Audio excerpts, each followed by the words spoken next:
A day in my life as factory worker here in Taiwan. Hello everyone! Happy day po sa bawat isa.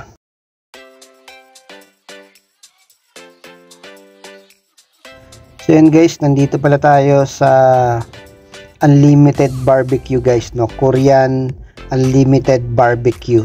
Ayan. So napakadaming choice dito guys ng mga iba't ibang klaseng barbecue.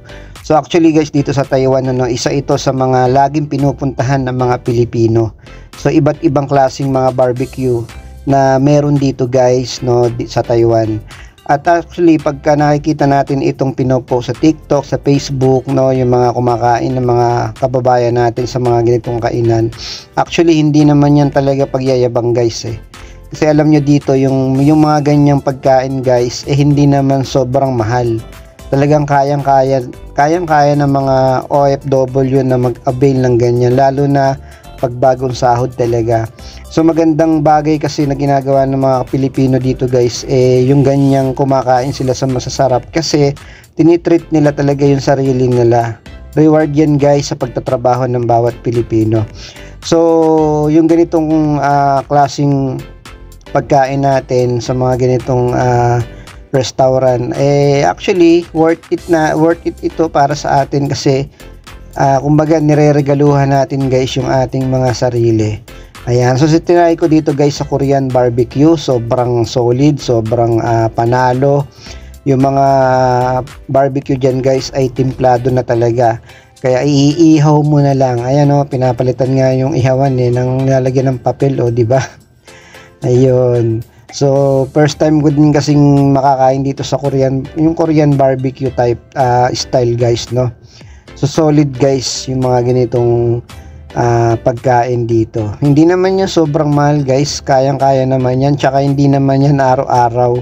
So minsan occasionally, minsan once a month, twice a month. Ayan, lalo na pag may mga bonus or may mga malalaki ang sahod, o lalo na pagka may mga ampaw na binibigay sa bawat company. Ayan. So sa lahat nga pala guys nung nag-a-apply papunta dito sa Taiwan, no, so mag-start na tayo guys bago matapos ang 2024, para this coming 2025 guys ay may masimulan na ang bawat isa. Kasi sobrang ganda dito ngayon sa Taiwan guys, lalo na yung salary ay tumaas na naman guys, no, this coming 2025.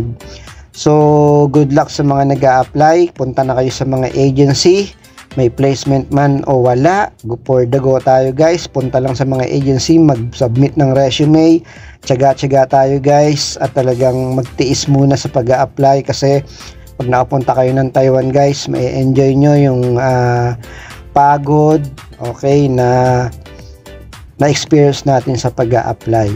So yun guys, no, kung sino may mga gusto mag-apply, just comment, no, at PM nyo lang din ako dito sa TikTok, dito sa YouTube, o sa aking messenger guys, and I'm willing to send ang aking agency sa inyo para ma-apply nyo na rin. Isama nyo na rin yun guys sa pupuntahan nyo dito sa Maynila. O paano guys, kain muna tayo ng pinakamasarap na unlimited barbecue dito guys with shabu-shabu. And guys, enjoy ko muna yung pagkain na. Mag-iingat tayong lahat. Thank you for watching. God bless you all. Bye-bye.